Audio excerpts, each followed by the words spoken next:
Bonjour à toutes et à tous, bienvenue pour ces tirages sentimentaux d'octobre. J'espère que vous allez bien. On va aller regarder ensemble un peu les énergies qui peuvent se présenter à vous sur ce mois à venir. On va utiliser ce mois-ci le Light Year Tarot, l'oracle des miroirs et on prendra une carte de la sagesse de l'oracle. Alors c'est les tirages sentimentaux qui vont sortir en premier sur ce mois d'octobre, ce qui n'est pas forcément dans mes habitudes.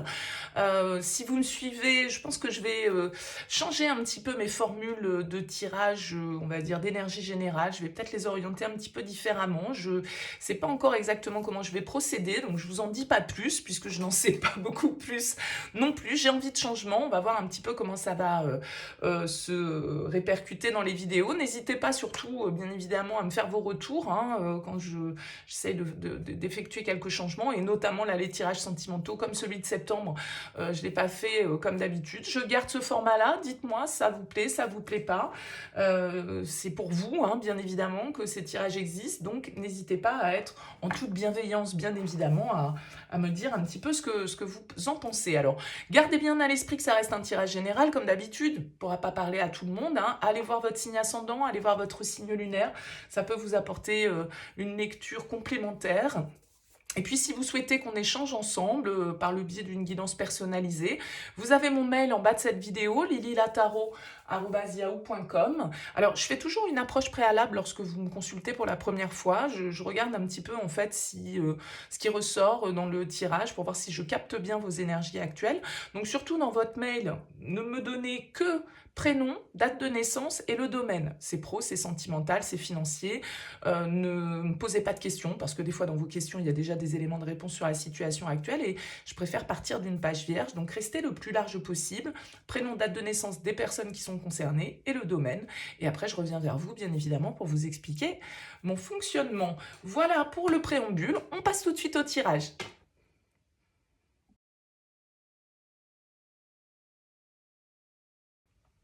Bienvenue les Sagittaires pour les énergies sentimentales de ce mois d'octobre. On commence avec le tarot, on recouvrira avec l'oracle des miroirs, et puis on terminera avec une carte de la sagesse de l'oracle. Alors vous avez une arcade majeure en dos de deck, les Sagittaires, la roue de fortune, et vous avez la carte des projections avec l'oracle des miroirs. Alors la roue de fortune, c'est une carte de changement, d'évolution, c'est un peu les cycles de la vie, les hauts, les bas, le hasard, le destin, ce qu'on ne voit pas forcément peut-être venir ici avec la carte des projections. On parle peut-être un petit peu là d'événements hasardeux qui viennent inverser ou en tout cas changer le cours des choses. Bon, on va voir un petit peu comment ressort votre tirage. On découvre le tarot. On a la carte du 3 de coupe. La 3 de coupe, c'est plutôt une carte d'énergie, de légèreté, d'amusement, de fun. C'est la carte de notre cercle social, c'est la carte de la célébration. Donc, ça peut nous parler de votre réseau, ça peut nous parler d'une relation amicale ici, ou en tout cas de quelqu'un qu'on côtoie dans le cercle de nos relations, plus ou moins large, notre cercle social. On a la 2 de denier, ok, on nous parle ici de réflexion, d'hésitation peut-être, de pas trop savoir sur quel pied danser. Avec la 2 de denier, on jongle, on s'adapte, mais en même temps, on n'est pas forcément dans le mouvement. C'est-à-dire qu'on peut avoir l'impression de tourner un petit peu en rond, ou de pas trop savoir sur quel pied danser. 8 de denier, ok. 8 de denier, c'est une carte qui pourrait nous parler du milieu du travail pour certains d'entre vous. Ça peut être une relation qui se passe dans ce cadre-là, quelqu'un que vous côtoyez dans ce cadre-là.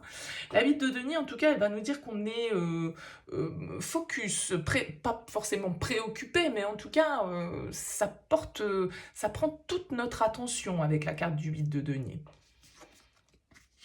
Ok, roi de coupe ici, alors pourquoi pas un signe d'eau face à vous les Sagittaires. Je regarde la dernière carte, ouh, et le diable, d'accord. Ok, ok, ok. Bon, il y a un truc qui vous travaille, une relation qui vous travaille, je pense, ici, qui vous obsède même, j'aurais presque tendance à dire, avec cette carte du diable. Énergie du Capricorne, pourquoi pas ici. En tout cas, j'ai l'impression que ça vous déstabilise émotionnellement. Et je pense que ce qui vous déstabilise, c'est de ne pas trop savoir sur quel pied danser avec cette personne? Est-ce que c'est un ami, une amie? Est-ce que c'est un flirt? Est-ce que voilà, est-ce qu'on est dans quelque chose de magnétique, hein, peut-être avec ce diable qui est de l'ordre de l'attraction, du désir, voilà. Où est-ce qu'on en est par rapport à ça? Comment on peut se projeter peut-être dans une histoire ici? On va recouvrir tout de suite avec l'oracle. Alors, on a la carte de la femme, du verdict, des accusations, l'hérédité et le retard. Moi, je pense que ça vous travaille parce qu'il y a une part de vous qui hésite en fait à dire les choses. Alors, est-ce que c'est parce qu'il y a une différence d'âge entre vous? Ça peut être un personnage un petit peu comme ça, emblématique autour de vous. Et il peut y avoir, pourquoi pas, le symbole ici d'une personne sage, mature. Donc, est-ce que vous ne savez pas trop sur où se situe la vérité dans cette relation ou par rapport à vos sentiments vis-à-vis de cette personne? On sent que, voilà, il y a quelque chose qui vous empêche d'eux. Avec le diable et le retard, on est bloqué.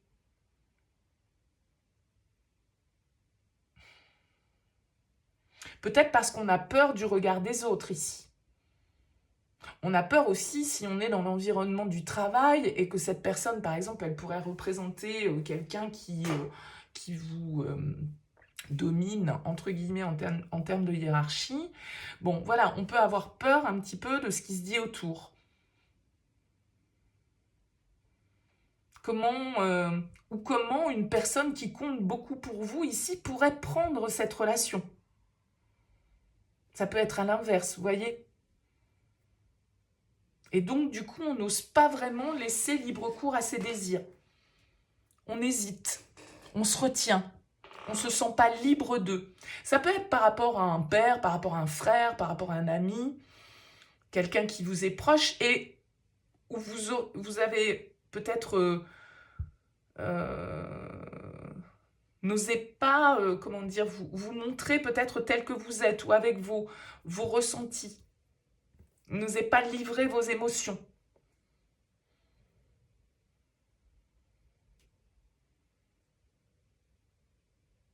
Parce que vous voyez, ce personnage ici, il a des liens en fait, il n'est pas libre. Donc il y a quelque chose qui nous retient. Et ça peut être, tout compte fait ici, une figure paternelle qui ressort entre guillemets, où on a peur du jugement de cette personne.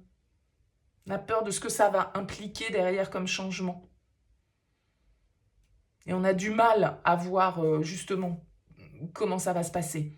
C'est pour ça sans doute qu'on est plutôt, vous voyez, ici je parlais avec la 2 de denier d'hésitation, de stagnation. Bon, là c'est pareil, cette personne elle est assise, elle n'est pas en mouvement. D'accord? Donc il y a comme une réflexion, un inventaire là qui est fait.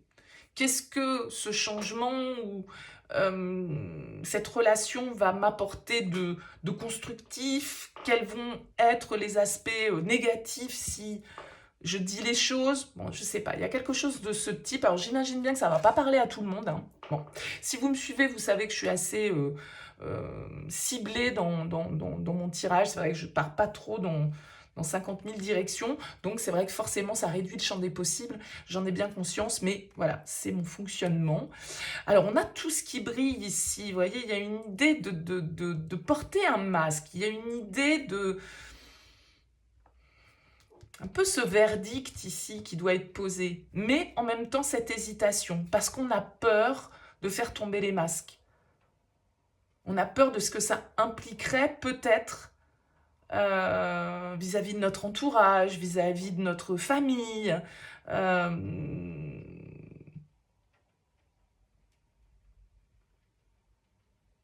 je le disais, il y a une forme de retenue ici.